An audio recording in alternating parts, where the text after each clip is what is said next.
চলো আজ তোমাদের সাথে অনেক পুরোনো দিনের একটা সাবেকি রান্না শেয়ার করি। তো দেখো, প্রথমে এখানে আমি কচুর ডাঁটা নিয়েছি। এখন এর আঁশটাকে বা খোসাটাকে ছাড়িয়ে নিচ্ছি। তারপর আমি ছোট ছোট টুকরো করে কেটে নেব। অবশ্যই কিন্তু এই আঁশটাকে বা খোসাটাকে ছাড়িয়ে ফেলতে হবে। আর আমি বটি দিয়ে এই কাজটা করে নিচ্ছি। যেহেতু শীতকাল চলছে সেই জন্য কিন্তু এই কচুর ডাঁটাগুলো খুব একটা মোটা হতে পারেনি, দেখুন একটু সরু সরুই রয়েছে। তো আমি কচুর শাকগুলোকে কেটে ধুয়ে পরিষ্কার করে জল ঝরিয়ে কড়াইয়ের মধ্যে দিয়ে দিলাম। গ্যাসের ফ্লেমটা হাইতেই রেখেছি। এখন এর মধ্যে দিয়ে দিলাম 1 চা চামচ পরিমাণ লবণ। এখন খুব ভালোভাবে নাড়াচাড়া করে মিশিয়ে নিচ্ছি।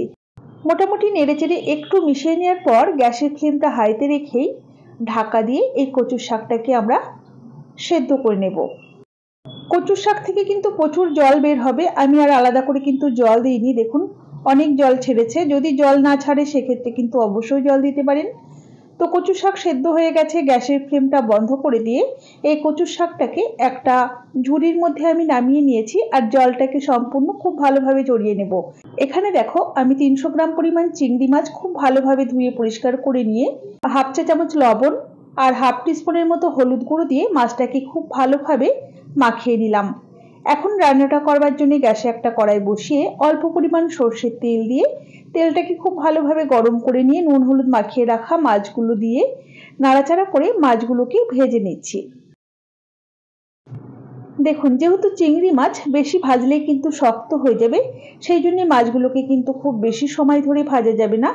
মোটামুটি মিনিট 2 সময় ধরে মাছগুলোকে ভেজে নিয়েছি। কালার চেঞ্জ হয়ে গেছে। এখন মাছগুলোকে একটা পাত্রের মধ্যে নামিয়ে রাখলাম। ওই কড়াইতেই দিয়ে দিলাম পরিমাণ মতো সর্ষের তেল। তেলের পরিমাণটা বাড়িয়ে বা কমিয়ে ব্যবহার করতে পারেন। এরপর ফোড়নে দিলাম শুকনো লঙ্কা, তেজপাতা, কালো জিরে আর গোটা জিরে। ফোড়নটাকে মোটামুটি 15-20 সেকেন্ড সময় ধরে খুব সুন্দর করে ফ্রাই করে নেওয়ার পর দিয়ে দিলাম স্বাদ মতো চেরা কাঁচা লঙ্কা। কচু শাকের মধ্যে ঝালের পরিমাণটা একটু বেশি হলেই কিন্তু খেতে বেশি ভালো হয়, তবে নিজেদের পছন্দ মতো নুন ঝাল মিষ্টি এগুলো ব্যবহার করতে হবে। এরপর কচু শাকগুলোকে দিয়ে খুব ভালোভাবে নাড়াচাড়া করে নিচ্ছি। গ্যাসের ফ্লেমটা অবশ্যই হাইতে রাখতে হবে। মোটামুটি এভাবেই মিনিট 3-4 রান্না করে নেওয়ার পর এর মধ্যে দিয়ে দেব স্বাদ মতো লবণ। লবণটা বুঝেই দিতে হবে। আমি 1/2 চা-চামচের মতো দিলাম। দিয়ে দিলাম 1/2 টিস্পুন হলুদ গুঁড়ো, 1/2 টিস্পুন কাশ্মীরি লঙ্কার গুঁড়ো।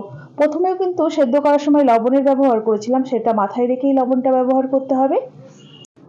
আপনাদের কাছে আমি একটা প্রশ্ন জানতে চাই, আপনারা যদি উত্তর দেন তাহলে আমার খুব ভালো হয়, আমি উপকৃত হই। দেখুন শাকটা আমি যতই রান্না করছি ততই কিন্তু কালো হচ্ছে। আমি এর আগে অনেকবার কচুর শাক রান্না করেছি কিন্তু কোনোদিনও এতটা কালো হয়ে যায়নি। আজ কিন্তু কচুর শাকটা কালো হয়ে যাচ্ছে। শীতকাল বলে কি এরকম কালো হয়ে যাচ্ছে? সেটা কিন্তু আমাকে অবশ্যই জানাবেন। দেখুন এই পর্যায়ে ভেজে রাখা চিংড়ি মাছ আর 1 চা-চামচ পরিমাণ চিনি দিয়ে খুব ভালোভাবে নাড়াচাড়া করে নিচ্ছি। গ্যাসের ফ্লেম কিন্তু আমি কমাইনি, হাইতেই রেখেছি। নাড়াচাড়া করে বেশ কিছুক্ষণ সময় ধরে রান্না করতে হবে। দেখুন যতই রান্না করছি ততই কালো হতে থাকছে। রান্নাটা দেখতে যতই কালো হোক না কেন খেতে কিন্তু দারুণ টেস্টি হয়েছিল। তো এইরকম যখন শুকিয়ে আসবে জলটা একদম, সেই পর্যায়ে আমি 1 চা-চামচের মতো ভাজা মশলা দিয়ে দিচ্ছি। এর মধ্যে রয়েছে জিরে, ধনে, মৌরি, গোলমরিচ, শুকনো লঙ্কা আর তেজপাতা। শুকনো খোলায় ভেজে সেখান থেকে আমি 1 চা-চামচের মতো দিয়ে দিয়েছি। এখন খুব ভালোভাবে নাড়াচাড়া করে আরও মিনিট 2 সময় ধরে লো ফ্লেমে রান্না করছি।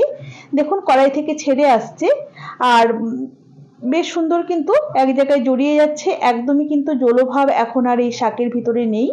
এখন আমি গ্যাসের ফ্লেমটা বন্ধ করে পরিবেশন করে দেব। যাই হোক, আমার এই চিংড়ি মাছ দিয়ে কচু শাকের রেসিপিটা আপনাদের কেমন লেগেছে অবশ্যই আমাকে কমেন্ট বক্সে কমেন্ট করে জানাতে ভুলবেন না যেন। ভালো লাগলে অবশ্যই একটি লাইক করবেন আর বন্ধুদের সাথে প্রচুর প্রচুর শেয়ার করবেন। ইউটিউব থেকে দেখলে চ্যানেলটাকে সাবস্ক্রাইব করবেন এবং ফেসবুক থেকে দেখলে ফলো বাটনটি প্রেস করবেন। তাহলে আজ এই পর্যন্তই। সকলে ভালো থাকবেন, সুস্থ থাকবেন। হাজির হয়ে যাব নতুন কোনো রেসিপি নিয়ে। ধন্যবাদ।